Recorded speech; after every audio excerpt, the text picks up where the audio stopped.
Yo guys, I had a question from Kata today, who was from the last cohort. She was talking to me about the 80-20 rule, and she was asking me how we could apply this to our life. So for some background, the 80-20 rule comes from Paretto's principle, or Paretto's law. And what that referred to was in Italy, at a certain point, land ownership was such that 20% of people owned 80% of the land, okay? So they kind of had this sense of leverage. Paretto's law in business or in training means what's the 20% that we can focus on to get the 80% results? So how can we get outsized results from finding just the right lever to pull or just the right thing to change?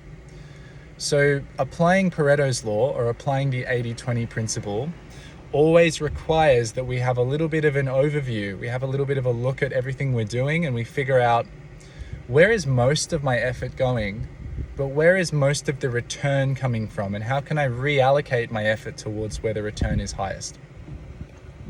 A simple example of this is you may be highly developed in the physical domain of life. So you're highly athletic, you've got great physical capacity, and let's say that you're also very intellectual, okay? You've been to university or maybe not, but you study a lot, you read a lot. But then maybe on the social or emotional part of life, you've got these high scores in physical and intellectual, but social or emotional is a bit lower. So it makes more sense for you to apply most of your focus onto social or emotional, because that's where the returns and the change are going to be the greatest and the overall effect on your quality of life is going to be the highest. This ties in with the idea of diminishing returns. Diminishing returns is the idea that at a certain point in your progression in any journey or skill set, the return on time invested and effort invested starts to decrease.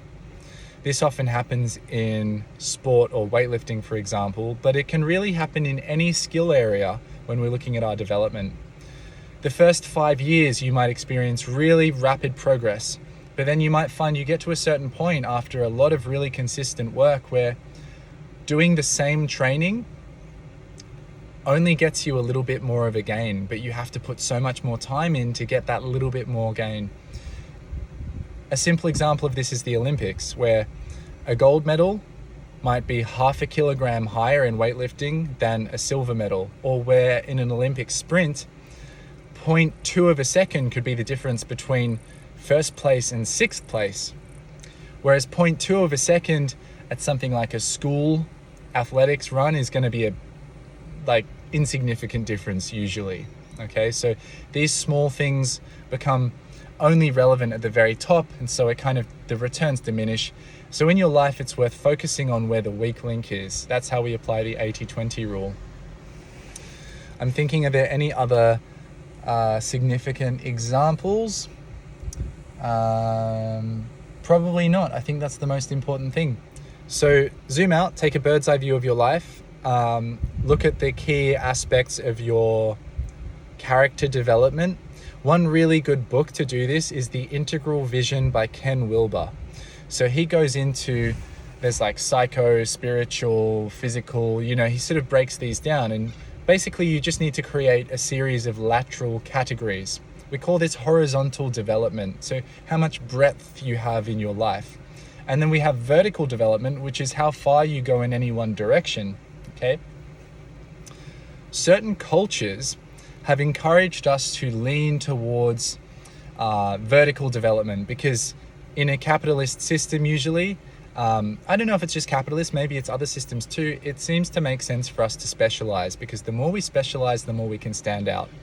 And so it's like the Olympic sprint. Can I get that last 0.1 of a second to win the gold instead of not to place at all? But there's another way that we can maximize our value and our usefulness, which is just a good thing to do in any society, which is to accumulate a lot of 80, 85, 90% skills to go laterally. Now, you might not be the best at any one thing, but what this gives you is a sense of security in your identity and in who you are, knowing that whatever happens, if that part of your personality goes, let's say you break a leg and you can no longer sprint, or let's say you lose an eye and you can no longer throw darts, it's okay because you've got like 6 other skills, and in all of those skills you're above average. Now the cool thing about the 80-20 rule is that to be above average at something, in fact to be better than 80% of the population at any given skill, it usually requires around 20 hours of effort, which is not much, okay? Think about this in the context of learning to skateboard. Like 20 hours of effort to be better at skating than 80% of people, that's pretty cool. Maybe you're not going to win any awards for skating, but maybe that skill set then transfers laterally to another skill set. So the more we build up, we can really maximize our time by going broad, and then by finding connections and key principles which highlight areas of life that we might want to further explore. And it makes us very open to different opportunities and to different relationships, where the thing that's necessary for us, that's calling us, or that the world needs, can be noticed and acted upon. Whereas if we only develop one aspect of our personality and we don't have this breadth, then we can't really take on these other opportunities in the same way, and we're likely to have to apply outsized efforts to just get small increases. Okay, so explore these ideas. Let me know what you think. Bit of a long video, but I wanted to dive deep into it. Yeah, that's my perspective on things. It's good to be a short-term specialist to really push up towards the top percentage of something. But then, you know, like to get the last bit might require another 20,000 hours. How much time do we have alive in our bodies? Why not just go to 90%, come across 90, 90, 90, and you got physical, emotional, psychological, relational, you got all these areas of life where you're fucking 90%. That makes you a highly valuable, highly sought after individual who's likely to be fulfilled in a lot of different scenarios, whose happiness does not rest upon things having to happen just right. All right, there you go.